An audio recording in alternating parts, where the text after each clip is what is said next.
I wonder if this is the real secret of success. Something's been happening over the last few days, and it's really been bringing this idea back to the forefront of my mind. I remember years ago, I was listening to an audio program by Dr. Lee Dimke from Future World. Wonderful presenter, fantastic ideas.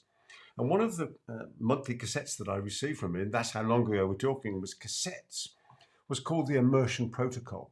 And it was how one immersed oneself in whatever it is that you were doing. And then I was reading in my journal, as I read every day, and one of the things that was popping out at me was this, and it was a comment by OG Mandino, who was the author of The Greatest Salesman in the World, Part 1 and 2. If you haven't read those, they're brilliant books. And this was the comment, I've got it written down here. It is those who concentrate on but one thing at a time who advance. What an immense power over life is the power of possessing direct aims. And I'm sure it was this same idea that was coming back to me when I was saying to myself, am I concentrating on one thing at a time?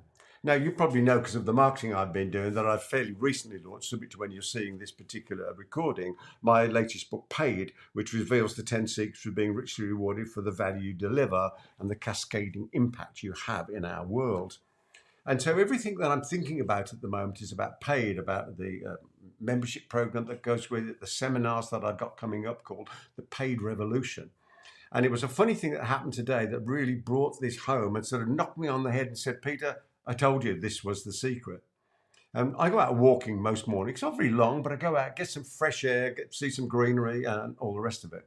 And one of the ways that I do this, because I'm often walking on my own, is I recite poetry.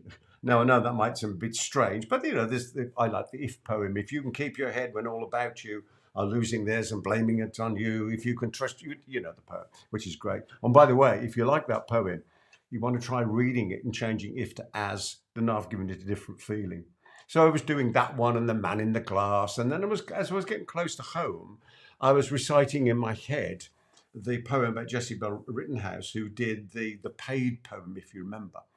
And it was this, I bargained with life for a penny and life would pay no more. However, I moaned at evening when I counted my scanty store. For life is a just employer. She'll pay you what you ask. But once you set the wages, why, you must bear the task. I work for a menial's hire, only to learn dismayed that any wage I'd asked of life, life would have willingly paid.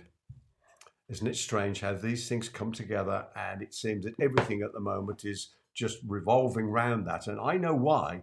It's because my reticular activating system is open to the word paid, and therefore things are coming up. So what's the takeaway from this? Well, I think the takeaway is quite simply that what we need to do is to decide what is that one thing that we're going to be focusing on to all the others pushed away. So we're absolutely focused on that. And as Og said, it is those who concentrate on but one thing at a time who advance. What an immense power of life is the power of possessing direct aims. And boy, have I got some direct aims for Paid.